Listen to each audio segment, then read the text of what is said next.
الحمد لله رب العالمين والعاقبة للمتقين والصلاة والسلام على رسوله وعلى آله وأصحابه أجمعين. أما بعد فأعوذ بالله من الشيطان الرجيم. بسم الله الرحمن الرحيم. وإذ يمكر بك الذين كفروا ليثبتوك أو يقتلوك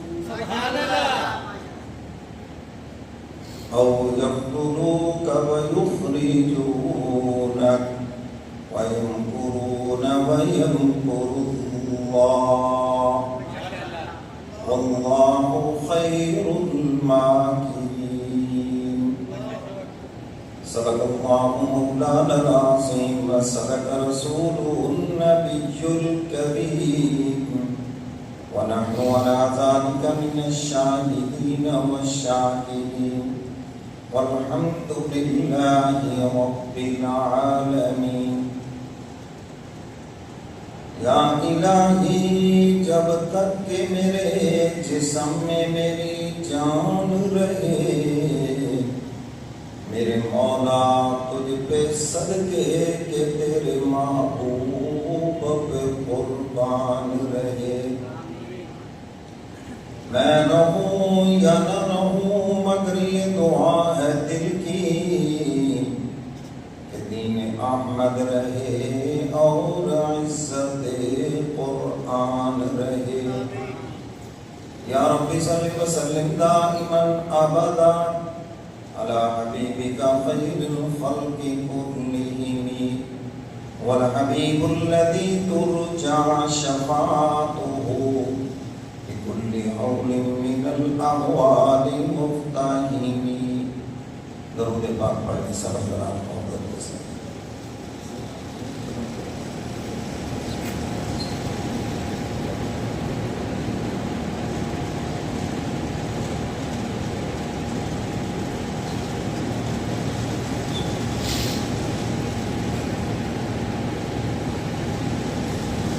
میرے واجب الاحترام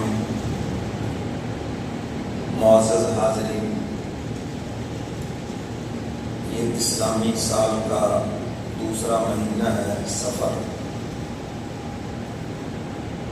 اور اس مہینے کے اندر حضور علیہ الصلوۃ والسلام نے مکہ مکرمہ سے مدینہ منورہ ہجرت فرمائی، جہاں سے سن ہجری کا آغاز ہوا. اس مناسبت سے آج اس ہجرت کے واقعہ کے متعلق کچھ باتیں عرض کروں گا. میرے محترم سامعین، ہجری سال عیسوی سال سے 10 دن چھوٹا ہوتا ہے. یہ ذہن نشین کر لیں، کیونکہ اس کا کوئی بھی مہینہ 31 کا نہیں ہوتا، 30 کے بھی خال ہی ہے. تو جو عیسوی سال کے حساب سے زکوٰۃ دیتے ہیں، 35 سال کے بعد ان کو 1 سال کی زیادہ زکوٰۃ دینی پڑے گی. سمجھو کہ نہیں؟ فرض کریں کوئی بندہ 1 جنوری کو زکوٰۃ دیتا ہے، اگر اس نے 35 سال زکوٰۃ دی ہے نا، تو 1 سال کم ہو گیا، تو 1 سال کی اس کو ایکسٹرا زکوٰۃ دینی پڑے گی. اور اگر کوئی ہجری سال ہجری مہینے کے حساب سے زکوٰۃ دیتا ہے، چاہے وہ رمضان المبارک ہو، چاہے 1 محرم الحرام ہو، تو پھر اس کو 1 سال کی ایکسٹرا زکوٰۃ بھی دینی پڑے گی، بلکہ اسی ترتیب کے ساتھ ہی وہ چلے گا. تو میرے محترم سامعین، اس مہینے کے بارے میں زمانہ جاہلیت سے بہت سے توہمات ہیں. زمانہ جاہلیت کے اندر اعلان نبوت سے پہلے لوگوں میں یہ مشہور تھا کہ اس مہینے میں سفر نہیں کرنا چاہیے، نقصان ہو جائے گا، منحوس ہے مہینہ۔ اچھا آپ مجھے یہ بتائیں کہ دن تو اسی طرح چڑھ رہا ہے، رات بھی اتنے ہی گھنٹے کی ہے اور گھنٹے کے منٹ بھی اتنے ہی ہیں، تو پھر نحوست کہاں سے آ گئی؟ نحوست ہے ہمارے اعمال کی۔ کالے جادو سے لوگ ڈرتے ہیں لیکن اپنے کالے کرتوتوں سے نہیں ڈرتے۔ جو کالے کرتوت ہیں ان کی نحوست ہے۔ حضرت پیران پیر شیخ عبد القادر جیلانی رحمۃ اللہ علیہ فرماتے ہیں ایک بے نمازی کی نحوست 40 گھروں تک جاتی ہے۔ اب یہاں مہینہ تو ہے ہی نہیں۔ بڑے پیر کا بڑا فتویٰ ہے کہ ایک بے نمازی جس گھر میں ہو اس کی نحوست 40 گھروں تک جاتی ہے۔ اب جہاں پر سارا گھرانہ بے نمازیوں پہ مشتمل ہو، نہ باپ نماز پڑھے، نہ بیٹا پڑھے، نہ بیٹی پڑھے، نہ ماں پڑھے، نہ بھائی پڑھے، کوئی بھی نماز نہ پڑھے، بتاؤ اس گھر میں کتنی نحوست ہوگی؟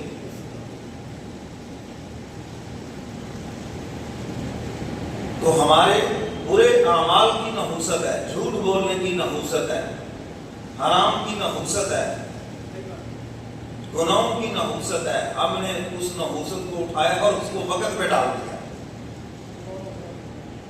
ہمارے یہاں اخباروں میں آپ یہ چیز پڑھتے ہیں، اخبار ویسے بھی جھوٹ کا ایک پرندہ ہوتا ہے، اخباری خبر کو عدالت بھی نہیں مانگتی، میڈیا کی خبر کو عدالت نہیں مانگتی، وہ کہتے ہیں یہ جھوٹ کے پرندے ہیں، سیاسی بیان ہے۔ اور ہمیں ایسا چسکا لگا ہے جب تک جھوٹ پڑھ نہ لیں، جھوٹ سن نہ لیں، مزہ نہیں آتا۔ تو آپ یہ چیزیں اخبارات میں پڑھتے ہیں کہ ایکسیڈنٹ ہوا، بڑا منحوس دن تھا۔ حدیث مبارکہ کا مفہوم ہے، حدیث قدسی ہے۔ حضور علیہ الصلوۃ والسلام نے ارشاد فرمایا، حدیث قدسی اس کو کہتے جو قرآن نہ ہو اور اللہ کی بات ہو اور حضور علیہ الصلوۃ والسلام اس کو بیان فرمائے، اس کو حدیث قدسی کہتے ہیں۔ اب تعالیٰ فرماتے ہیں زمانے کو گالی نہ دو، زمانہ تو میں ہوں، کیوں وقت کو گالی دیتے ہو، دن کو گالی دیتے ہو؟ فرمایا وہ تو میں ہوں، میرے حکم سے ہے۔ تو دن کا چڑھنا کوئی منحوس نہیں، غروب ہونا کوئی منحوس نہیں، کوئی مہینہ منحوس نہیں، کوئی نحوست نہیں ہے۔ یہ سب توہمات ہیں، زمانہ جاہلیت سے چلے آ رہے ہیں۔ علماء سمجھا رہے ہیں، اب مولویوں کی سنو تو بات سمجھ آئے تو بھائی اس میں کوئی نحوست نہیں ہے۔ ہمارا جو پڑھا لکھا نوجوان طبقہ ہے، کوئی مسئلہ ان کو بتائیں تو بڑی حیرانگی سے پوچھیں گے اچھا جی یہ بھی دین کا مسئلہ ہے؟ یعنی ایسے حیرانگی سے پوچھیں گے جیسے سارے دین کا ان کو پتا ہے، بس یہ ایک مسئلہ تھا جو آج انہوں نے سنا ہے۔ وہ سمجھتے ہیں کہ جو ہمیں معلوم ہے وہی دین ہے، جو ہم جانتے ہیں وہی دین ہے۔ تو میرے محترم سامعین، اہل علم کی جب بات سنیں گے، علماء کی بات سنیں گے، پھر سمجھ آئے گی یہ تو جاہلیت کی رسمیں ہیں، زمانہ جاہلیت سے چلا آ رہا ہے۔ حضور علیہ الصلوۃ والسلام نے منع فرمایا ہے کہ یہ جاہلیت کی رسمیں ہیں، اسلام میں کچھ نہیں ہے۔ یہ سیدنا فاروق اعظم رضی اللہ تعالیٰ عنہ سے جب کہا گیا دریائے نیل کی یہ رسم ہے سال ہر سال سے، ہر سال جب تک کوئی نوجوان بچی دلہن بنا سوار کر دریا کی موجوں کے سپرد نہ کی جائے، دریائے نیل چلتا نہیں ہے۔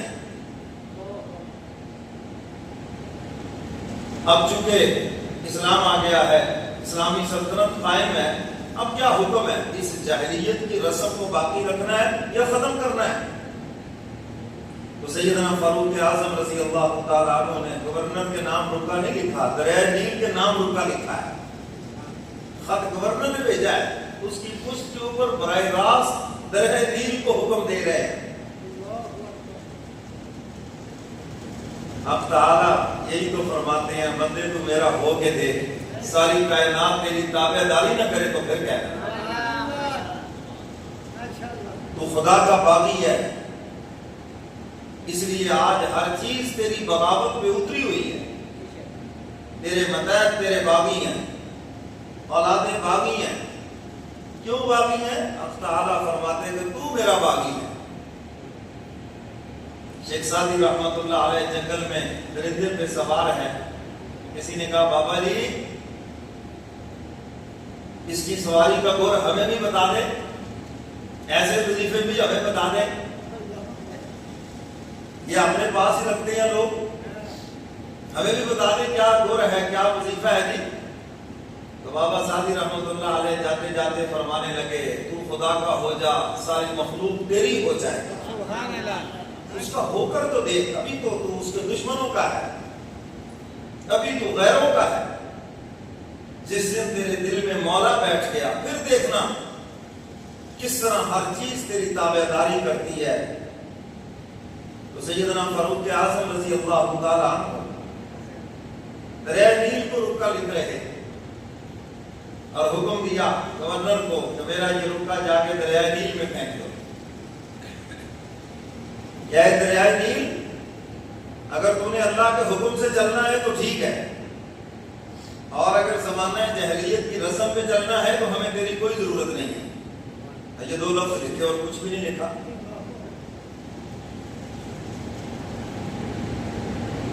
حکیم الامت حضرت مولانا اشرف علی تھانوی رحمت اللہ علیہ، حضرت کے پاس ایک صاحب آگے کہ جنات بہت تنگ کرتے ہیں، گھر میں نقصان بہت کرتے ہیں، چیزیں اٹھا کے لے جاتے ہیں، مارتے ہیں، آپ کوئی تعویذ دے دیں،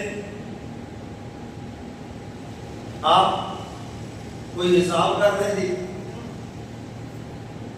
حضرت نے ساری بات سنی تو حضرت نے کاغذ کے اوپر کیا لکھا؟ اے جنات کی جماعت، اشرف علی تھانوی تمہیں حکم دیتا ہے کہ یہ مکان چھوڑ کے چلے جاؤ، اور اگر تم یہاں رہے پھر ہم تمہیں جلانے پر بھی قادر ہیں اور تمہیں گرفتار کرنے پر بھی قادر ہیں۔ حضرت کا یہ حکم، اب اس نے کہا جی حضرت یہ آپ نے کیا لکھ دیا؟ میں نے تو کہا آپ کو تعویذ لکھیں گے، اور تعویذ میں جتنی شرائط لکھے نا جی اتنا ہی اعتماد زیادہ بڑھتا ہے۔ مرغا سیاہ ہو، بکرے کے اندر کوئی نشان سفید نہ ہو، اتنی شرائط لکھتے ہیں نا پھر اعتماد بڑھتا ہے۔ اور یہ سب تو گھونسلے ہیں جعلی عملوں کے، لوٹنے کے۔ 16 بکرے دینے ہیں، 16 3 بکرے دینے ہیں، 4 کالے مرغے دینے ہیں، یہ خیرات ہے اس تعویذ کی۔ میں کہتا ہوں تعویذ کی خیرات نہیں، یہ اس بخیل کی خیرات ہے اصل میں۔ تو بہت زیادہ سمجھدار بنتے ہیں نا پھر ایسے جعلی عملوں کے ہاتھ چڑھتے ہیں، لٹیروں کے ہاتھ چڑھتے ہیں، جو تمہارے ایمان کے بھی ڈاکو، تمہارے مال کے بھی ڈاکو، اور تمہاری عزت کے بھی ڈاکو، ایسے ڈاکوؤں کے ہاتھ چڑھتے ہیں۔ تو وہ لکھتے ہیں کہ حضرت تھانوی رحمت اللہ علیہ کا وہ حکم تھا، ہم نے جا کر جیسے حضرت نے حکم دیا گھر کے برآمدے میں اس کو سامنے لٹکا دو، کہتے بس لٹکایا، پھر اس کے بعد کبھی تکلیف نہیں ہوئی۔ تو بابا سعدی رحمت اللہ علیہ بھی یہ کہہ رہے ہیں تو خدا کا ہو جا، مخلوق تیری ہو جائے، ہر ایک تیری تابع داری کرے گا، تیری زبان میں اللہ تاثیر پیدا کر دیں گے، تیری تابع داری کے سب مجبور ہو جائیں گے۔ تو سیدنا فاروق اعظم رضی اللہ تعالیٰ عنہ کا حکم نامہ گورنر جب لے کے چلا، اب مخالفین مذاق اڑانے والوں کو تو موقع کی تلاش ہوتی ہے، لو جی عمر فاروق کا حکم اب دریا مانے گا، حیرانگی کے ساتھ چلتے ہیں۔ جب سیدنا فاروق اعظم رضی اللہ تعالیٰ عنہ کا رکا اس میں ڈالا، دیکھنے والے حیران رہ گئے کہ خشک دریا اسی وقت چل پڑا، اور پھر ایسا چلا کہ آج کے دن تک بند نہیں ہوا۔ یہ ان کی کرامت ہے۔ تو میرے محترم سامعین ایسے سینکڑوں واقعات آپ کو سنا سکتا ہوں، خلاصہ ان کا یہی ہے کہ اللہ کی تابعداری کریں، جو بھی نیک عمل کریں اللہ کی رضا کے لیے کریں، اور پھر دیکھنا کہ مخلوق آپ کے مطابق آپ کی تابعداری کرتے ہیں یا نہیں کرتے۔ اور میرے مرشد فرمایا کرتے تھے اعمال کے اندر خلوص، اللہ کی رضا، یہ اللہ والوں کی صحبت کے بغیر نہیں تمہیں مل سکتا۔ جتنی مرضی کتابیں پڑھ لو، جو مرضی کر لو، جو نیک اعمال کے اندر خلوص ہے وہ اللہ والوں کی صحبت سے ملے گا، ورنہ شیطان بڑا عیار ہے، سب سے پہلے نیک عمل سے روکے گا، جب دیکھا کہ نہیں رکا تو پھر تمہاری نیت پہ حملہ آور ہوگا اور ایسے رستے سے تمہارے عمل کو ضائع کر دے گا، تمہیں اس کا احساس بھی نہیں ہوتا۔ دکھاوا، ریاکاری، نمود و نمائش، پنجابی جی کہتے ہیں بلے بلے، ایسی چیزیں دل میں ڈالے گا کہ قیامت کے دن حق تعالیٰ فرمائیں گے جو عمل میرے لیے کیا ہے نا، آؤ میرے پاس تو میں اپنی شان کے مطابق جزا عطا کرتا ہوں، اور جو عمل بندوں کے لیے کیا ہے تو یہ بندے کھڑے ہیں، دے دو ان سے، تو بندے کیا دیں گے؟ ویسے بھی اگر آپ کو بہت زیادہ واہ واہ کا شوق ہے، اب تو بڑا آسان ہے، یہ موبائل انٹرنیٹ ہر جیب میں ہے، 10 منٹ کی اپنی واہ واہ خود ہی پڑھ لیں، واہ حضرت صاحب، واہ حاجی صاحب، واہ نمازی صاحب، واہ چودھری صاحب، بلے بھی بلے، واہ خان صاحب، واہ سردار صاحب، تو گانے ہیں نا، اپنی واہ واہ پڑھ لو اور سن کے مزے لے لو، تو جی بہتر نہیں،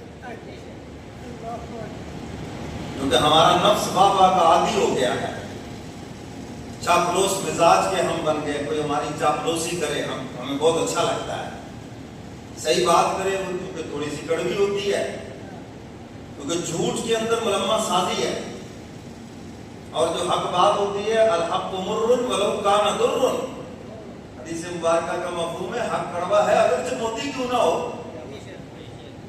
تو اس میں تھوڑی سی کڑواہٹ ہوگی، حق کے اوپر کوئی ملمہ سازی نہیں ہوگی، وہ سیدھی بات ہوگی، سیدھا آپ سے کوئی کہے گا کہ سب آپ نے غلط کیا ہے، اب یہ برداشت نہیں ہمیں، یہ ہماری چودھر کے خلاف ہے، تو ہوتا کون ہے، تیری حیثیت کیا تو ہمیں کہے کہ میں غلط ہوں، اور جو جھوٹ ہے اس کے اوپر تو ملمہ واجب ہے، چودھری صاحب آپ کی تو کیا شان ہے، آپ کی تو ہر بات غلط بھی صحیح ہے، جی صحیح تو صحیح ہے، غلط بھی صحیح ہے، وہ ہمیں اچھے لگتے ہیں۔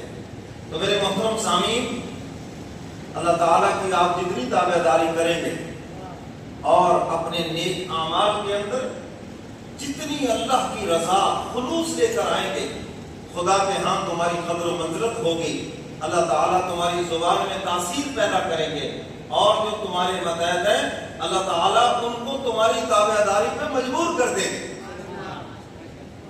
حدیث مبارکہ کا مفہوم ہے، فرمایا جب اللہ سے بندہ دوستی کرتا ہے اندر سے، ایک ہے وہ روایتی جو چل رہا ہے، ہم روایتی رواجی مسلمان ہیں نا، ہم مسلمانوں کے گھروں میں پیدا ہو گئے، یہ روایتی سلسلہ ہے، ہم جب لوگوں کو بتاتے ہیں نا جی یہ جہیز جو ہے یہ اسلام کا حکم ہے، یہ جو بچی کی وراثت کا حصہ ہے یہ اسلام کا حکم ہے، جہیز اسلام کا حکم نہیں، یہ ہندوؤں کی رسم ہے، تو وہ آگے سے کہتے ہیں جی ہمارے ہاں رواج نہیں ہے بچیوں کو وراثت میں حصہ دینا، جائیداد میں حصہ دینا، کیوں رواج نہیں ہے، کیا علت ہے اس کے پیچھے، وجہ کیا ہے؟ یہ جو وراثت ہے نا جی یہ غیروں میں چلی جائے گی، کس میں چلی جائے گی؟ اچھا بیٹی گھروں میں چلی جائے تو کوئی بات نہیں، تمہارے ہاں زمین کی اہمیت بچی سے زیادہ ہے، انسان سے زیادہ ہے، اشرف المخلوقات انسان ہے، سب سے زیادہ انسان کی قیمت ہے، افسوس آج ہمارے دلوں سے انسان کی قیمت نکل گئی اور جائیداد کو ان چیزوں کی قیمت زیادہ ہے، تو وہ آگے سے جواب دیں گے رواج نہیں ہے جی ہمارے، بہن کو حصہ دے دو جائیداد، یہ رواج نہیں ہے ہمارے خاندان میں، ہم رسم و رواج کے پابند ہیں۔ آپ یہ دیکھ لیں پچھلے دنوں بلوچستان میں ایک خاتون کو قتل کیا گیا خاندانی رسم و رواج پر، اسلام تو اس کی اجازت نہیں دیتا، بلکہ اسلام تو کہتا ہے بچہ بچی جب بالغ ہو جائے اس کو حق حاصل ہے اگر ماں باپ اس کے نکاح میں تاخیر کر رہے ہیں یا دلچسپی نہیں لے رہے تو اس کو حق حاصل ہے، وہ اپنا نکاح کر سکتا ہے، شرم اس کے اوپر کوئی بھی سزا نہیں ہے۔ ہاں ولی کے بغیر نکاح نہ کرے، کیونکہ عورت کی وہ عقل نہیں ہے جو باپ کی عقل ہے، جو بھائی کی عقل ہے۔ لیکن اگر وہ کرتے ہی نہیں، وہ بیچاری بوڑھی ہونے کو جا رہی ہے،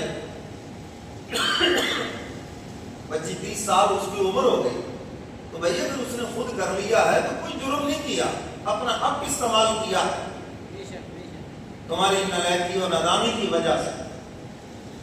تو اس کو اس طرح ایک پنچایت میں کھڑے ہو کر شوہر کو اور اس کو قتل، اور وہ قرآن اٹھا کے کہہ رہی ہے کہ میں نے نکاح کیا ہے، زنا نہیں کیا۔ میرے محترم سامعین، یہ ہے وہ ہمارے رواجی رسم و رواج، زمانہ جاہلیت کی وہ رسم ہے جس میں آج کے دن تک ہم جکڑے ہوئے ہیں۔ بظاہر حاجی ہیں، نمازی ہیں، دیندار ہیں، مسلمان ہیں، لیکن ہے وہی رواجی۔ ان چیزوں سے نکل کر جس دن آپ اللہ سے اپنا تعلق مضبوط کریں گے اور ہر عمل اللہ کی رضا کے لیے کریں گے، اس دن آپ کی زندگی کا رخ کچھ اور ہوگا۔ اس دن ان اعمال کا نور آپ کے چہرے پہ نظر آئے گا۔ اس دن آپ مشکلات سے بھی نکلیں گے۔ ساری دنیا آپ کو بند گلی میں دھکیلے گی، اللہ فرماتے دنیا بند گلی میں دھکیلنے والی ہے اور تیرا خدا تجھے وہاں سے نکالنے والا ہے۔ اللہ فرماتے ہیں جو مرضی کر لیں گے، جب تو میرا ہو جائے گا نا، تیرے حاسدین تھک جائیں گے، تیرے مخالفین تھک جائیں گے۔ اب تعالیٰ فرماتے ہیں میں تجھے ان کے ہاتھ نہیں چڑھنے دوں گا، تجھے اپنی شان رحمت سے اس دلدل سے نکالوں گا کہ تو خود بھی حیران ہو جائے گا نکلا کیسے ہوں یہاں سے۔ میرا ہو کر تو دیکھنا۔ اور یہ ہجرت کا واقعہ یہ ہمیں یہی سبق دیتا ہے، یہی بتلاتا ہے۔ سارا کفر جمع ہو گیا میرے کملی والے پیغمبر کو شہید کرنے کے لیے، سارا کفر جمع ہو گیا حضور علیہ الصلوۃ والسلام کو گرفتار کرنے کے لیے، سارا کفر جمع ہو گیا مکہ کا کہ آج کملی والے پیغمبر کو چھوڑنا نہیں ہے، حضور کے گھر کا محاصرہ کر کے کھڑے ہیں۔ اللہ فرماتے پھر میں رب ہوں نا، میں ہوں بچانے والا، دیکھو پھر کیسے اپنے محبوب کو صحیح سلامت مدینہ پہنچایا۔ میرے ہو کر تو دیکھو، پھر دیکھنا۔ تو میرے محترم سامعین، زمانہ جاہلیت کی یہ رسمیں ہیں اور آج بھی ہم ان چیزوں میں جکڑے ہوئے ہیں۔ سفر پہ جا رہے تھے، واپس آ گئے، کی ہو گئے جی بلی ننگے جی کالی اگو، یعنی اپنے کالے کرتوتوں پہ نظر نہیں ہے، بلی پہ نظر ہے۔ بلی کالی تھی جی، کو منصب کالی کتی بھی دیکھی تھی، بلی بھی دیکھی تھی، خواب میں بھی دیکھی تھی۔ میرے محترم سامعین، ان چیزوں میں کوئی نحوست نہیں ہے۔ یاد رکھو ساری نحوست ہمارے برے اعمال کے اندر ہے، ہمارے جھوٹ میں نحوست ہے، ہمارے گناہوں میں نحوست ہے۔ آپ گناہ چھوڑیں، پھر دیکھیں کہ حق تعالیٰ تمہارے لیے ہر بند گلی سے کیسے رستہ نکالتے ہیں۔ فرمایا وَمَن يَتَوَكَّلْ عَلَى اللَّهِ فَهُوَ حَسْبُهُ۔ اب تعالیٰ فرماتے ہیں جو میرے اوپر بھروسہ کرتا ہے، میرے اوپر توکل کرتا ہے، حق تعالیٰ فرماتے ہیں کہ پھر میں اس کے لیے کافی ہو جاتا ہوں۔ اب تعالیٰ فرماتے ہیں میں وہاں سے رستہ دوں گا، وہاں سے بھی نکال دوں گا جہاں وہ خود سمجھتا تھا کہ میں نکل نہیں سکتا۔ دنیا والے تو یہ کہتے تھے اب ہم نے اس کو بند گلی میں دھکیل دیا ہے، یہ کبھی نہیں نکل سکتا، اور اس نے خود بھی اعتماد کر لیا شاید اب میں خود نہ نکل سکوں۔ اب تعالیٰ فرماتے ہیں جس کا تعلق میرے ساتھ ہے، جو میرے ساتھ جڑا ہوا ہے، پھر میں وہاں سے اس کو اپنی قدرت کے ساتھ نکالتا ہوں اور رزق بھی وہاں سے دیتا ہوں، اس کا خود بھی گمان نہیں ہوتا۔ یوسف علیہ السلام گر گئے تھے نا بند کمروں میں، 7 تالے لگے ہوئے ہیں، عقل تو کہتی ہے اب کوئی جائے پناہ نہیں، کہاں بھاگ سکتے، کچھ بھی نہیں ہے، مگر حق تعالیٰ نے دل میں القاء فرما دیا یوسف بس دروازے کی طرف بھاگیں، بھاگنا آپ کا کام ہے، اور پھر دروازے کھول کر آپ کو باہر نکالنا یہ ہمارا کام ہے. آپ اپنا کام کریں, ہم اپنا کام کریں. اب عقل تو کہتی ہے جی کیسے بھاگے, سب نظر تو آ رہا ہے ابھی تالا لگا ہوا, چابی بھی نہیں ہے تو کیسے نکل رہے ہیں. اب تعالیٰ فرماتے ہیں جب میرے اوپر بھروسہ کرو گے, اسباب سے ہٹ کر مسبب الاسباب پہ جب تمہاری نظریں ہوں گی, فرمایا پھر ہم ایسے ہی نکالیں گے. تو یہ زمانے جاہلیت کی رسمیں ہماری خواتین مردوں کو بھی پیچھے لگا لیتی ہیں جی یہ ہو گیا جی. آج صبح بنیرے پہ کبا بول رہا تھا, میں سمجھ تو اسی وقت گئی تھی کہ مہمان آنے ہیں. کیوں بھائی چلتا ہے نا, اس کا کیا تعلق ہے ابھی اس سے, تو تعلق ہے. ہنڈی اور الٹی ڈال دو جی, پتہ نہیں اس کیا مطلب ہے, نظر نہ لگے. تو گاڑی نہیں لے لی ہے ذرا جوتی لٹکا دو جی. مکان نیا بنا لیا تو اوپر وہ ہڈیاں رکھ دو. یہ سب جاہلیت کی رسمیں ہیں, سب یہ جاہلانہ باتیں ہیں. خدا کی ذات پہ اعتماد کرو, اللہ تعالیٰ کی ذات پہ اعتماد کرو. ان جاہلیت ان چیزوں سے باہر نکلو. اب تو بڑی ترقی کا دور ہے, ہر بندہ دعوے کر رہا ہے میں بڑا علم رکھتا ہوں, لیکن علم رکھنے کے باوجود کام جاہلوں والے, اسی کے گھر میں کام جاہلوں والے تو بہت علم کا لمبردار بنا پھرتا ہے. تو میرے محترم سامعین, مسلمان اللہ کی ذات پہ اعتماد کرتا ہے, ان چیزوں سے نہیں ڈرتا. اور جس کے دل میں اللہ کا ڈر ہے, اللہ پھر مخلوق کا ڈر بھی اس کے دل میں رہنے نہیں دیتے. جس کے دل میں خدا کا ڈر ہے اور جس کے دل میں اللہ کا ڈر نہیں, وہ ہر چیز سے ڈرتا پھرے گا. کبھی چھپکلی سے ڈرے گا, کبھی وہ بلی سے ڈرے گا, کبھی کالے کتی سے ڈرے گا, یعنی کبھی کسی سے ڈرے گا. وہ ڈرتا پھرے گا ہر چیز سے. کالے منہ والا آ گیا جی, کالی زبان والا آ گیا جی, کالی آنکھوں والا آ گیا, فلانا آ گیا, کئی انہیں چیزوں میں ڈرتا پھرے گا. خدا کا ڈر نہیں دل میں. جس کے دل میں مولا کا ڈر ہے, اللہ فرماتے جہاں میں آ جاتا ہوں میں پھر کسی کا ڈر رہنے بھی نہیں دیتا. میرے محترم سامعین, حضور علیہ الصلوۃ والسلام نے اعلان نبوت فرمایا. 13 سالہ جو مکہ دور ہے نا مکے کا, یہ بڑا سختیوں کا دور ہے. 11 سال کا عرصہ گزر گیا اور حضور علیہ الصلوۃ والسلام اور آپ کے صحابہ پر جو تکلیفیں, سختیاں, اس عروج پر میں اور آپ اس کا تصور کرتے ہوئے بھی کام سے ہیں. مسلمانوں نے سب سے پہلے ملک حبشہ کی طرف 2 مرتبہ ہجرت کی, اور پھر اس کے بعد اعلان نبوت کے 11ویں سال حکم دیا کہ مدینہ کی طرف ہجرت کا ارادہ کریں, کیونکہ مدینہ میں اسلام کی ابتدا ہو گئی. حج کرنے کے لیے لوگ آئے, مسلمان ہو گئے 1 2, اور آہستہ آہستہ مدینہ میں سلسلہ چل پڑا. تو حضرات صحابہ کرام بھی آہستہ آہستہ مدینہ پہنچنے لگے. وہ ایک چلا گیا, 2 چلا گیا. اب چونکہ پہلے تو اس کو وہ اتفاقی سمجھتے رہے کہ جیسے کاروبار کرنے کے لیے لوگ دوسرے شہروں میں جاتے ہیں. جب انہوں نے دیکھا یہ جو سلسلہ ہے یہ بڑھتا جا رہا ہے, ایک وہاں مسلمان اور اوپر سے یہاں سے بھی مسلمان وہاں جا رہے ہیں, قریش مکہ نے اعلان نبوت کے 13ویں سال دار الندوہ میں میٹنگ بلائی. دیکھو قصی بن کلاب کا گھر تھا اور یہ خاص مشوروں کے لیے بنایا تھا, خاص مشاورت کی جاتی تھی. اب یہاں پر مشورہ یہ کرنا تھا, ایجنڈا یہ تھا اجلاس کا, آج کی زبان میں بات کریں زیادہ سمجھ آئے گا. کہتے نہیں اجلاس کیا ایجنڈا ہے اس کا. اجلاس کا ایجنڈا تھا کہ حضور علیہ الصلوۃ والسلام کی مقبولیت بڑھ رہی ہے, آپ کا دین پھیل رہا ہے, اس کا راستہ کیسے روکا جائے. اور جو لوگ مدینہ منورہ چلے گئے ہیں کل کو طاقت بن کر ہم پہ حملہ نہ کر دیں, اس کے متعلق بھی سوچ و وچار ہونی ہے. دار الندوہ میں میٹنگ بلائی گئی اور سب کو بتایا گیا کہ یہ پریشانی ہے اور اس پر میٹنگ بلائی گئی. اور اس کے اندر سرداران قریش ہیں, عام لوگوں کو نہیں بلایا گیا. اور ویسے بھی رائے صاحب رائے سے لینی چاہیے. رائے کس سے لینی چاہیے؟ اور جو اس معاملے کو سمجھتا بھی ہو. دیکھو بھی آپ نے شادی کرنی ہے تو کسی شادی شدہ سے مشورہ دیں. اب شادی آپ نے کرنی ہے اور مشورہ آپ لے رہے ہیں چھڑے سے، جس بیچارے کی اپنی نہیں ہو رہی، اس کو کیا پتا بھی اس بلا کو کیسے سنبھالنا ہے؟ کیوں جی؟ سمجھ آ رہی ہے؟ بڑے ہنسے ہیں کہ ہم نے بڑی بلائیں سنبھال رکھی ہیں۔ تو بھائی شادی شدہ ہی بتائے گا نا جو شادی کے مسائل ہیں۔ جس بیچارے کی اپنی شادی نہیں ہوئی اس کو کیا پتا، اس سے کیا مشورہ آپ نے لینا ہے؟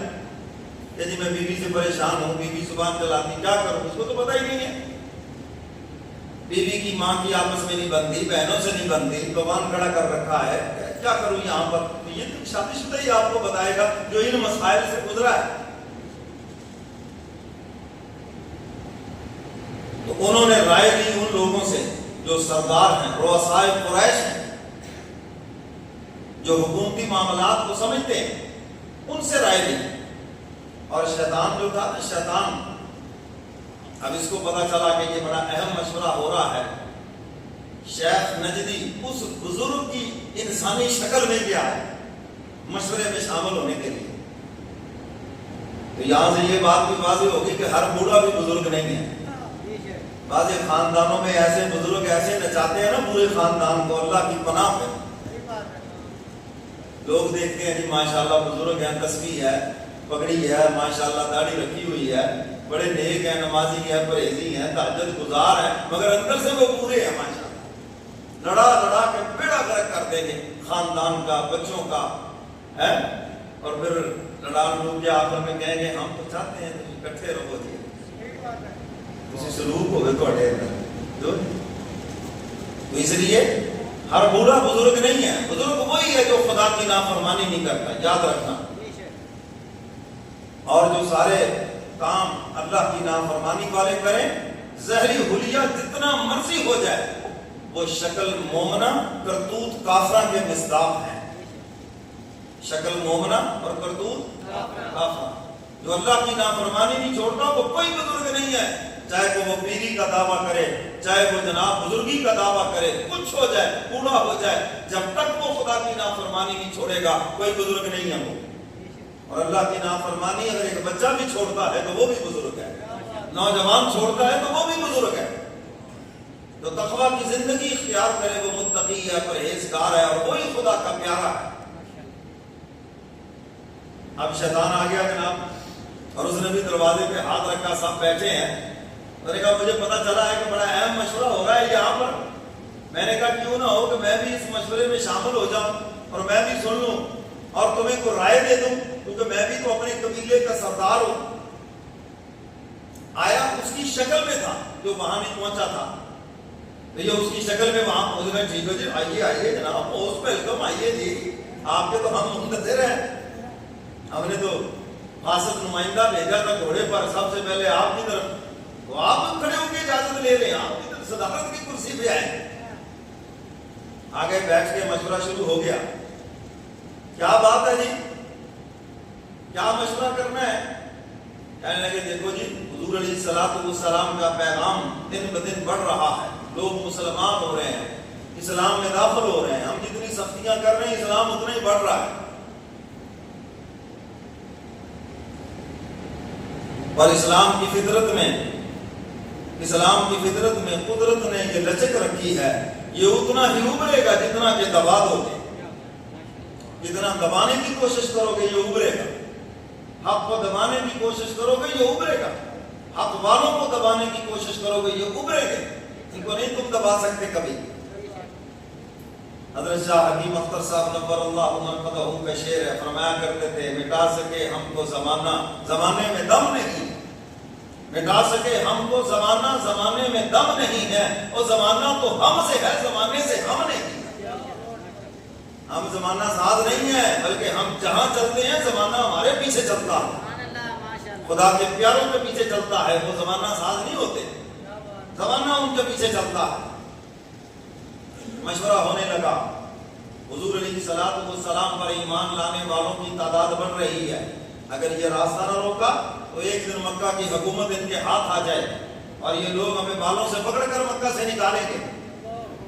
دنیا کی عقل تو ہے اتنی، اگر کیا کرے اس عقل کو جس نے اللہ کو نہ پہچانا اور اس کے محبوب کو نہ پہچانا، کیا کرے اس سمجھ کو۔ اور کچھ لوگ یہاں سے مدینہ چلے گئے، اگر وہ طاقت بن گئے، وہاں ان کی حکومت بن گئی، حملہ آور ہوں گے، ہمیں غلام بنا لیں. کیا کرنا چاہیے؟ پہلی رائے آئی حضور علیہ السلام کو آنی زنجیروں سے باندھ دیا جائے اور آپ تڑپ تڑپ کر بس اندر مر جائیں. شیطان کہنے لگا تمہیں پتہ نہیں ہے ان کے چاہنے والے کیسے ان کے دیوانے ہیں، اور وہ اپنی جانوں پہ کھیل کر اپنے محبوب کو آزاد کروائیں گے. یہ بات ٹھیک نہیں ہے. قید کر لیا جائے، زیر زمین کر دیا جائے. اگر تمہیں پتہ نہیں، وہ ان کی خوشبو میلوں دور سے محسوس کر لیتے ہیں، کہاں چھپاؤ گے انہیں؟ جلا وطن کر دیا جائے، نکال دیا جائے مکہ سے. ابو جہل کہنے لگا تمہیں پتہ نہیں ہے کتنی میٹھی زبان والے ہیں، جو ان کی گفتگو سنتا ہے وہ انہی کا ہو کے رہ جاتا ہے. آج لوگ کہتے ہیں نا جی بندہ سچا تو ہے، وہ تھوڑا سا کوڑا ہے. کہتے ہیں نہیں کہتے؟ میں کہتا ہوں ایک خوبی ہے، ایک خامی ہے اس کے اندر. خوبی یہ کہ یہ سچا ہے، خامی یہ ہے کہ یہ کڑوا ہے. اس دھرتی کے اوپر سب سے زیادہ سچے میرے کملی والے پیغمبر ہیں، اور کس قدر محبت کی گفتگو ہے کہ کافر بھی مان رہے ہیں، دشمن بھی مان رہے ہیں. اگر آپ ان کو مکہ سے نکالیں گے، حضور جہاں بھی تشریف لے جائیں گے، آپ کی میٹھی زبان، آپ کی میٹھی گفتگو یہ لوگوں کے دلوں میں گھر کر جائے گی، اور لوگ پھر آپ کے دیوانے ہو جائیں گے. یہ جو کافر کہتے ہیں نا اسلام تلوار سے پھیلا، اسلام تلوار سے نہیں پھیلا، میرے مصطفیٰ کے اخلاق سے پھیلا ہے. حضور کے اعلیٰ کردار سے اسلام پھیلا ہے. ان تلوار والوں کو کس نے جمع کیا؟ حضور کے ارد گرد. وہ حضور کے اعلیٰ اخلاق نے جمع کیا، حضور کی محبت بھری گفتگو نے جمع کیا. میں نے کہا یہ نہیں ہو سکتا، پھر کیا کریں؟ ابو جہل کہنے لگا میرے ذہن میں ایک تجویز آئی کہ ہم سب لوگ مل جائیں، سارے خاندان کا ایک ایک جوان لے لیں، سارے خاندانوں کا، اور تقریباً 100 کے قریب آدمی جمع کریں اور حضور علیہ السلام کے گھر کا محاصرہ کریں، گھیراؤ کریں. اور جب قبلی والے پیغمبر صبح کو عبادت کے لیے گھر سے باہر نکلیں تو بیک وقت حملہ کر کے حضور علیہ السلام کو شہید کر دیں. اب حضور کا خاندان اتنے خاندانوں سے تو نہیں لڑ سکتا، اتنے لوگوں سے تو نہیں لڑ سکتا. کوئی مکے کے لوگ ہیں، کوئی مکہ سے باہر کے لوگ ہیں، وہ کن کن سے لڑتے پھریں گے؟ نتیجہ کیا نکلے گا؟ آخر میں بات آئے گی دیت کے اوپر. یہ دیت کا مسئلہ قبل اسلام سے چلا آ رہا ہے کہ دیت پہ بات آئے گی. 100 اونٹ دیت ہے اور سارے مل کر ایک ایک اونٹ دیں گے، دیت ادا ہو جائے گی اور ہماری جان چھوٹ جائے گی. اس حوالے سے یہ بھی عرض کر دوں، حضور علیہ السلام نے دیت کے مسئلے کو یوں ہی رکھا، ایک انسان کی عظمت بتائی ہے. اور آج بھی دیت اتنی ہے، کتنی؟ 100 اونٹ. اچھا آج اگر کوئی پیسے لے لے، کسی کا کوئی قتل ہو گیا، صلح ہو گئی پیسوں کے اوپر، ہمارے ہاں کیا ہوتا ہے؟ پر آدھا خون بیچتا جی نا. بولو بھائی، یہی کہتے یہ نہیں کہتے؟ لو جی بیٹے کا خون بیچ دیا. حالانکہ یہ مسئلہ تو اسلام کا مسئلہ ہے. کیوں جی؟ یہی تو جاہلیت ہے جس سے ہم نکلنا نہیں چاہتے. نکاح کے موقع پر اگر حق مہر کی بات ہو جائے، ہوئے ہوئے ہوئے ہوئے مول لینا ہے جیتے. یہ تو اسلام نے تحفظ دیا ہے بچی کو. تمہارے 10-20 ہزار میں کیا تحفظ ہے؟ مذاق اڑاتے ہو. اللہ تللو میں تم لاکھوں کروڑوں خرچ کرو گے. یہ کون سا اسلام کا مسئلہ ہے جو مہندی کے اوپر 5 لاکھ تم نے لگا دیا؟ یہ جو بارات لے کے گئے ہو، یہ کون سا اسلام ہے؟ یہ جو جناب تم سٹیج سجا رہے ہو، یہ جو بینڈ باجوں والوں کو اتنا دے رہے ہو، یہ جو مووی بنانے والے کو اتنا، یہ کون سا اسلام ہے بھائی؟ وہاں پر کوئی نہیں کہے گا. اور جب حق مہر کی بات آ جائے گی، حق مہر عورت کو اسلام نے تحفظ دیا ہے. اس لفظ کو دل میں بٹھا لے، ساری بات حل ہو جائے گی بچے کی حیثیت کے موافق. اور میں جب پوچھتا ہوں کہ بچہ کتنا کماتا ہے، ماشاء اللہ جی ماشاء اللہ لاکھ روپے مہینہ کما لیتا ہے جی. میں نے کہا تو 3 ماہ کی انکم لکھ دیں. 3 لاکھ جی، ہوئے ہوئے ہوئے توبہ تو ساڑھے تلوار 5000 دن چلے آ رہے ہیں. 32 روپے جی، یہ بتی پتہ نہیں کہاں سے آئی ہے. کبھی کسی دور میں بھی 32 روپے حق مہر نہیں تھے. حضور علیہ الصلوۃ والسلام نے غریب فقیر کے لیے 10 درہم حق مہر مقرر کیا ہے. اس سے کم حق مہر ہو نہیں سکتا، جس کی مالیت آج تقریباً 8,000 روپے بنتی ہے. وہ بڑے بڑے گاؤں میں آپ وہ بھی یہی دکھا رہے ہوتے ہیں. یہ ہے جو دل کے غریب ہیں. میری زندگی میں چند لوگ ایسے آئے ہیں جنہوں نے کہا مولانا صاحب جو شرعی حق بنتا ہے وہ لکھیں. ہمارے ہاں لوگ یہ سمجھتے ہیں شرعی کا مطلب مفت اللہ دینا. اور سب شرعی حق مہر لکھ دیں جی، سبب بدیر بھی ہے. میں نے کہا شرعی حق مہر جو ہے نا وہ بہت زیادہ بنتا ہے، آپ غلط فہمی کا شکار ہیں. سیدنا علی مرتضیٰ رضی اللہ تعالیٰ عنہ کا حق مہر کتنا ہے؟ 131 ماشا، 131 تولہ اور 6 ماشے چاندی ہے. آج اس کی قیمت لگائیں تو 2 لاکھ سے تقریباً اوپر بنتی ہے. اور آپ وہ ہیں جن پر زکوٰۃ فرض نہیں، یہ ان کا حق مہر ہے. حضور علیہ الصلوۃ والسلام کے مہر دیکھیں. سیدہ خدیجہ الکبریٰ رضی اللہ تعالی عنہا کے ساتھ جب آپ کا نکاح ہوا، حق مہر میں 40 اونٹ اور 20 مسقال سونا ہے. 40 اونٹوں کی قیمت لگا لیں، آج کل 5 لاکھ کا تقریباً اونٹ ہے قربانی کے موقع پر، تو اس کو ذرا ضرب دیں کتنے پیسے بن گئے. اور 20 مسقال سونا 20 تولے سمجھ لیں اس کو تقریباً جتنے پیسے بن گئے. یہ حق مہر حضور علیہ الصلوۃ والسلام کا ہے. ہم نے مذاق بنا لیا. نہیں جی نہیں، ساڈے رواج نہیں ہے جی، اسی سماپتی والے ہی ہیں مسلمان. کیوں جی؟ ہم رواجی مسلمان ہیں. یہی تو میں بات کہہ رہا ہوں، ہم رواجوں پہ، رسم و رواج پہ چل رہے ہیں. تو خیر بات دور نکل گئی. میں یہ عرض کر رہا ہوں بیچ میں چاہتا ہوں مسئلے بھی آپ کو بتا دو، خالی صرف واقعہ نہیں سنانا، بلکہ بیچ میں جو مسائل آ جاتے ہیں وہ واضح کر دیتا ہوں.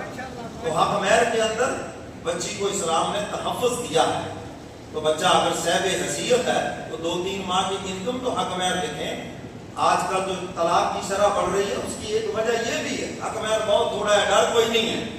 کوئی ذرا شر شرائط ہو، تھوڑا سا ڈر دباؤ ہو نا، تو پھر پتہ چلتا ہے کہ یہ چیزیں بھی مجھے دینی پڑیں گی، تو معاملہ افہام و تفہیم کی طرف چلا جائے گا. تو ابو جہل کہنے لگا بس ہم دیت دے دیں گے. اور یہ دیت کا مسئلہ اسلام کا مسئلہ ہے. اگر کسی نے پیسے لے کے صلح کر لی ہے تو کوئی اس نے غلط نہیں کیا، کوئی اس نے خون نہیں بیچا، بلکہ حضور علیہ الصلوۃ والسلام کے حکم پہ عمل کیا. لیکن ہر جگہ پہ معاف کرنا ضروری نہیں ہے. یہ تو ہے کہ حالات ایسے بن جائیں، نوعیت ایسی ہو جائے، ورنہ قتل کا بدلہ قتل ہی ہے، لیکن خود نہیں کرنا. حکومت وقت ان کے ذمہ ہے. اور اگر صلح ہو جاتی ہے، خاندان بیچ میں آ جاتا ہے، تو صلح پیسوں پہ ہو جائے تو کوئی شرعی طور پہ غلط نہیں ہے. تو ابو جہل نے کہا کہ جناب دیت دے دی جائے گی، سب کی جان چھوٹ جائے گی. اللہ سب نے بیک زبان کہا، متفقہ فیصلہ لی. متفقہ، کوئی کسی نے بھی اختلاف نہیں کیا. بیک زبان کہا، اس سے بہتر اور کوئی رائے نہیں ہے. فیصلہ ہو گیا. عمل درآمد. انہوں نے کہا جی صبح ہی، دیر نہیں کرنی، کام ٹھنڈا پڑ گیا تو ٹھنڈا ہو جائے گا، صبح ہی بس.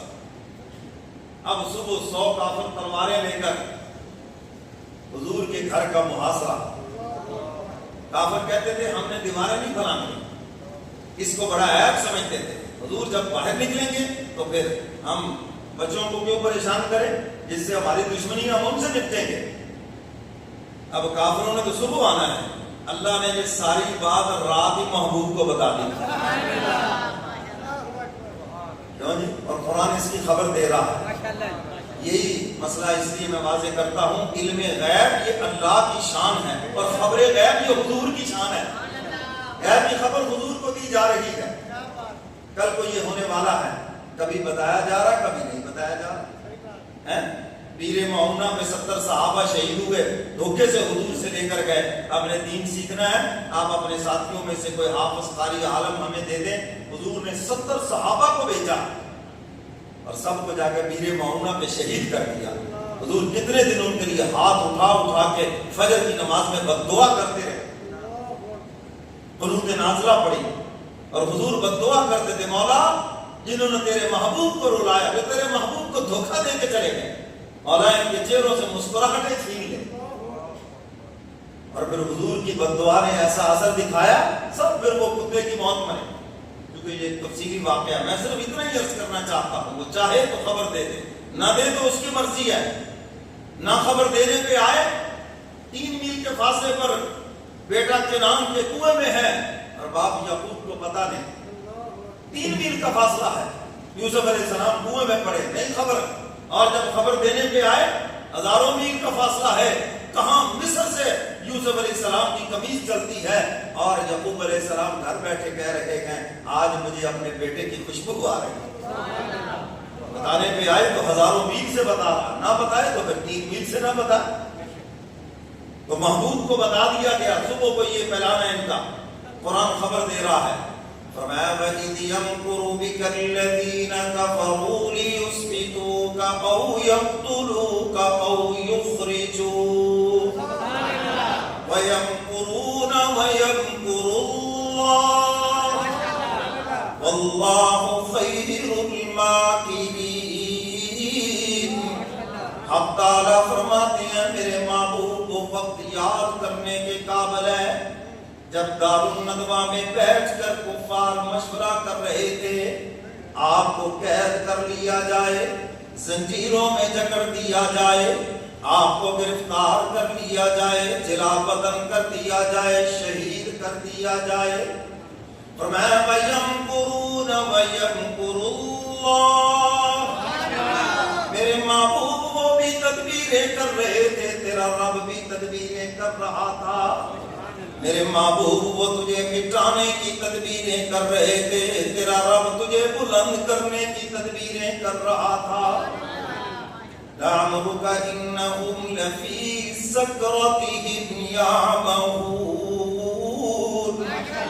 حق تعالیٰ فرماتے ہیں میرے محبوب مجھے تیری عمر کی قسم ہے یہ تجھے مٹانے والے مٹ جائیں گے اور تیری نبوت و عظمت کا ڈنکا قیامت کی صبح تک بجے گا۔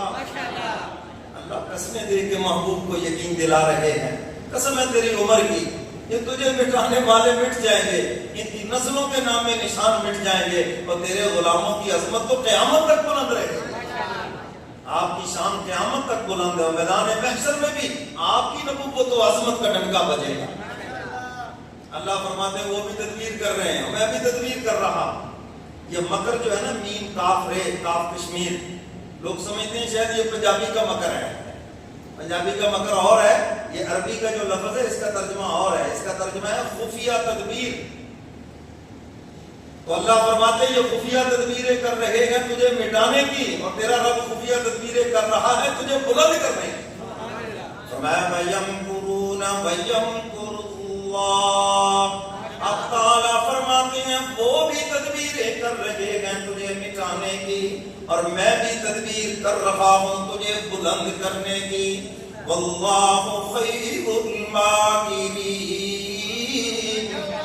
اب تعالیٰ فرماتے ہیں تیرے رب کی تدبیریں غالب ہونے والی ہیں، رب کی تدبیریں غالب ہیں، جو مرضی کر لے کچھ بھی نہیں ہے۔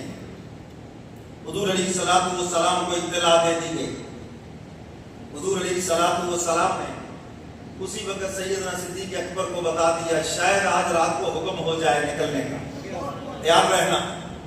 اور اب میں عائشہ صدیقہ رضی اللہ تعالیٰ عنہ فرماتی ہیں میں نے اس دن دیکھا کہ ابا کی آنکھوں میں آنسو آ گئے اور مجھے اس دن پتا چلا کہ کبھی خوشی سے بھی انسان رو پڑتا ہے، ورنہ میں تو سمجھتی تھی انسان صرف دکھ سے روتا ہے، غم سے روتا ہے۔ اس دن میں نے اپنے ابا کو دیکھا کہ وہ خوشی سے رو پڑے کہ میری یہ قسمت، حضور مجھے فرما رہے ہیں شاید ہجرت کا حکم ہو جائے۔ اور ابو بکر نے عرض کیا اللہ کے محبوب تنے تنہا یا میں بھی؟ فرمایا تم بھی میرے ساتھ ہو۔ اما جان فرماتی ہیں کہ آدھا دن میرے والد صاحب نے بس ایک پاؤں پہ کھڑے ہو کر گزارا کہ کب حضور تشریف لائے اور میں کہوں حضور حاضر ہو۔ یار غار کا یہ ایسے خطاب نہیں ملا۔ دیکھو آج کل کے دوست تھوڑی ہیں جب کام پڑ جائے تو موبائل ہی بند، بڑی مجبوری تھی، چلے گئے، بڑی مصروفیات تھی، دوست کو جو مصیبت میں کام آئے انہوں نے کہا مصیبت میں کام ہے کیا آنا، ہم نظر ہی نہیں آئیں گے، آپ فکر نہ کریں۔ حضور علیہ السلام نے سیدنا علی مرتضی رضی اللہ تعالیٰ عنہ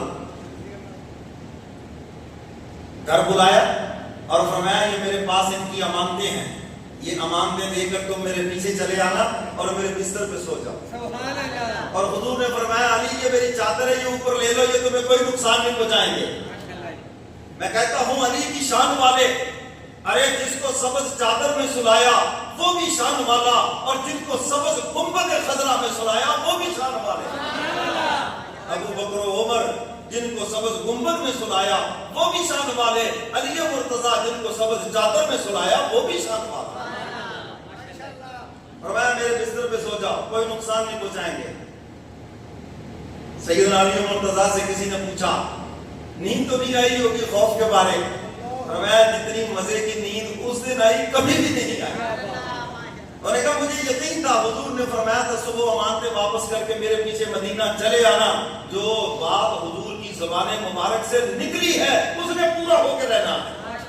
میں مدینہ تک یہ مجھے نہیں مار سکتے چاہے کچھ ہو جائے، کیونکہ یہ بات حضور کی زبان مبارک سے نکلی۔ کاش اللہ ہمارے دلوں کو بھی ایسا ہی ایمان نصیب فرمائے۔ جی کہو آمین۔ ابو جہل پارٹی 100 کافر تلواریں ہاتھ میں لی، حضور کے گھر کا محاصرہ کرو، مذاق کر رہے، بکواس کر رہے ہیں۔ ابو جہل کہنے لگا لو جی ہمیں کہتے ہیں میری غلامی کر لو، عرب و عجم کے حکمران بن جاؤ گے، آج اپنی جان بچاؤ گے تو پتہ چلے گا نا۔ سیدنا علی مرتضیٰ فرماتے ہیں حضور سن رہے ہیں، ہم مسکرا بھی رہے ہیں۔ حضور فرماتے ہو بدبخت، تجھے کیا پتا کہ جو میری غلامی ہے وہ دنیا کی بادشاہتوں سے بھی بہتر ہے؟ کیا پتا تجھے؟ یہ راز ہر دل کو تھوڑی سمجھ آنے والا ہے۔ حضور علیہ الصلوۃ والسلام کو سیدنا علی مرتضیٰ عرض کرتے ہیں یا رسول اللہ میں نے دروازے کے سوراخ سے دیکھا ہے، وہ تو تلواریں لے کر ننگی تلواریں نیام میں نہیں باہر نکلی ہوئی ہیں اور سب الرٹ کھڑے ہیں، تو کیسے نکلنا ہے یہاں سے؟ آپ کہہ رہے ہیں کہ میں جا رہا ہوں تم میرے بستر پہ لیٹو، تو نکلنا کہاں سے ہے؟ کوئی رستہ ہی نہیں ہے۔ حضور علیہ الصلوۃ والسلام نے فرمایا علی اللہ نکالے گا۔ کون نکالے گا؟ اللہ نکالے گا، وہ ہے نکالنے والا، وہ نکالے گا۔ حکم آ گیا سورہ یاسین کی تلاوت کریں، وَهُمْ لَا يُبْصِرُونَ تک فرمایا کہ پڑھ کر مٹی کے اوپر پھینکے ذرا ان کی طرف، یا اللہ ایک آدمی کے آنکھوں میں جائے گی۔ اللہ فرماتے ہیں محبوب آپ اپنا کام کریں، پھینکنا آپ کا کام ہے، اور سب کی آنکھوں میں ڈال کر نبی نہ کر دینا یہ میرا کام ہے۔ شاہد الوجوہ تمہارے چہرے سیاہ ہو جائیں، حضور نے بد دعا فرمائی اور سب کے چہرے سیاہ ہو گئے اور سب ہی ہلاک ہوئے، کسی کو ایمان کی توفیق نہیں ملی۔ یہ حضور کی بد دعا کا اثر ہے۔ بدبختو آتے نبی کے پاس غلام بن کر تمہیں شانیں ملتی، اور بدبختو آئے بھی ہو تو خنزیر بن کے آئے۔ حضور علیہ الصلوۃ والسلام وہاں سے باہر نکلے اور سورہ یاسین کی ابتدائی آیات تلاوت کر کے ہاتھ میں گھوم پھینکا جب ان کی طرف، سب کی آنکھوں میں پڑ گیا۔ مشکل میں ہو تو سورہ یاسین کی تلاوت کرو، دیکھو خدا کیسے نکالتا ہے۔ جس نے محبوب کو نکالا وہ محبوب کے غلاموں کو بھی نکالے گا۔ موت کی سختی ہے، سورہ یاسین کی تلاوت کریں۔ بہت سے لوگ سمجھتے ہیں شاید سے مردہ اس سے مرتا ہے، نہیں بھائی، بیمار ہے ٹھیک بھی ہوتا ہے۔ یہ بھی غلط فہمی نکال لیں، بیمار ہے آپ سورہ یاسین کی تلاوت کریں یا سنائیں اس کو، بیمار ہے ٹھیک ہو جائے گا، اور اگر اس کا وقت آ گیا ہے تو جان بڑی آسانی سے نکل جائے گی، موت کی سختی سے بچ جائے گا۔ حضور علیہ الصلوۃ والسلام وہاں سے نکلے، اب جب حضور نکلنے لگے سب کی آنکھوں میں مٹی پڑ گئی اور ایک دوسرے کو مارا، اوئے تو میری آنکھوں میں تو نے مٹی ڈالی ہے۔ اب جب اس نے ہاتھ لگایا ابو جہل رتبہ، انہوں نے کہا میں سردار ہوں اور تو نے مجھے ہاتھ لگا دیا، تجھے پتا نہیں ہے؟ پیچھے ہٹ کے سو، تیری یہ جرت کہ تو مجھے ہاتھ لگائے۔ آپس میں مار کٹائی شروع ہو گئی، آپس میں ایک دوسرے کی مار کٹائی، اور اس کو دھکا اس کو دھکا۔ اللہ نے فرمایا محبوب ان کو لڑنے دے، آپ چلے یہاں، نکلے یہاں سے۔ حضور علیہ الصلوۃ والسلام باہر نکلے اور کافر محاصرہ کر کے کھڑے ہیں کہ اندر علی ہے۔ اندر کون ہے؟ نا، کافر محاصرہ کر کے کھڑے ہیں کہ اندر نبی ہے۔ اندر کون ہے؟ حالانکہ اندر نبی نہیں ہے، کون ہے؟ اندر کون ہے؟ علی کو مشکل کشا سمجھنے والے بھی کھول لیں، علی خدا نہیں ہے بلکہ مصطفیٰ کا غلام ہے۔ سمجھ آئیے بات کریں، وہ کہتے ہیں علی خدا ہے، علی مشکلیں حل کرنے والا نہیں، مشکلیں حل کرنے والا کون ہے؟ سیدنا علی مرتضیٰ کی مشکلیں کس نے حل کی؟ تو جو علی کا ماننے والا ہے علی امام اہل سنت ہیں، اہل سنت کے امام ہیں. ہم سیدنا علی مرتضیٰ سے محبت کرنے والے، ہم ان کی تعلیمات پہ عمل کرنے والے، یہ جتنے بھی سلسلے ہیں، چاہے وہ نقشبندیہ ہو، سہروردیہ ہو، قادریہ ہو، چشتیہ ہو، یہ چاروں کے چاروں سلسلے سیدنا علی مرتضیٰ پہ جا کے ختم ہوتے ہیں. سب بیعت تھے علی مرتضیٰ سے، اور علی مرتضیٰ بیعت تھے میرے مصطفیٰ سے. یہ ہم ہیں علی کے غلام، ہم ہیں علی کے ماننے والے. تو مشکل کشا کون ہے؟ اللہ. حضور علیہ الصلوۃ والسلام سیدنا صدیق اکبر کے دروازے پر، کہہ دو سبحان اللہ، صداقت کے دروازے پر، ساری دنیا نبوت کے دروازے پر، اور ہجرت کی رات اللہ نے حکم دیا محبوب چلو صداقت کے دروازے پر. اور حضور تشریف لا رہے ہیں. اماں جان فرماتی ہیں حضور کے قدموں کی آہٹ سن کر ابھی دروازہ نہیں کھٹکھٹایا، میرے والد نے دروازہ کھول دیا. حضور کی اس قدر پہچان ہے قدموں کی کہ میرے مصطفیٰ ایسے چلتے ہیں. صحابہ حضور کے عاشق تھے. سیدنا علی مرتضیٰ نے حضور کی اداؤں کو جمع فرمایا حدیث کی کتابوں کے اندر. میرا محبوب چلتا ایسے ہے، میرا محبوب بیٹھتا ایسے ہے، میرا محبوب مسکراتا ایسے ہے، میرے کملی والے پیغمبر سوتے ایسے ہیں. میرے محبوب کی یہ شان ہے. حضور کی اداؤں کو سیدنا علی مرتضیٰ نے سب سے زیادہ جمع فرمایا. تو خوب کہا ہے نا سیدنا صدیق اکبر کی شان میں، لقب صدیق بن جائے صداقت ہو تو ایسی ہو. سب کہہ دو سبحان اللہ. صداقت کا لقب میرے کمری والے پیغمبر نے دیا ہے. دربار رسالت سے صداقت کا لقب ملا ہے. معراج کی جب تصدیق کی حضور علیہ الصلوۃ والسلام نے صدیق کا لقب عطا فرمایا. 2 راتیں ہیں، ایک ہجرت کی رات ہے، ایک معراج کی رات ہے. معراج والی رات جبریل امین میرے کملی والے پیغمبر کے رفیق سفر بنے، اور ہجرت والی رات سیدنا صدیق اکبر میرے کملی والے پیغمبر کے رفیق سفر بنے. آئیے نا پھر ایک اور بات بھی کہتا ہوں. ارے جو خود لینے آیا مصطفیٰ کو وہ سدرۃ المنتہا پہ ساتھ چھوڑ گیا، اور جس کو مصطفیٰ لینے گئے اس نے آج تک بھی ساتھ نہیں چھوڑا. آج بھی روضہ رسول کے اندر میرے کملی والے پیغمبر کے ساتھ ہیں. دربار رسالت سے صداقت کا لقب ملا ہے. لقب صدیق بن جائے صداقت ہو تو ایسی ہو، مزارو غار کے ساتھی رفاقت ہو تو ایسی ہو. حضور علیہ الصلوۃ والسلام سیدنا صدیق اکبر سیدنا فاروق اعظم کے ہاتھوں میں ہاتھ ڈال کے کھڑے ہیں، اور میرے محبوب فرماتے ہیں دنیا والوں دیکھ لو جس طرح آج ہم ہاتھوں میں ہاتھ ڈال کے کھڑے ہیں، ہم اسی طرح کل میدان محشر میں حوض کوثر کے اوپر بھی ایسے ہی کھڑے ہوں، اور جنت میں بھی ایسے ہی جائیں گے. مزارو غار کے ساتھی رفاقت ہو تو ایسی ہو، لقب صدیق بن جائے صداقت ہو تو ایسی ہو. میرے سرکار کا روزہ جو جنت سے بھی اعلیٰ ہے. اہل سنت والجماعت کا یہ متفقہ عقیدہ ہے. حضور کا روزہ جنت سے بھی اعلیٰ ہے. جنت میں سب کچھ موجود، محبوب کا روزہ موجود نہیں. اور میرے کملی والے پیغمبر کے روضہ انور کے اوپر جنت بھی موجود ہے. حضور فرماتے ہیں ما بین بیتی و منبری روضۃ من ریاض الجنہ.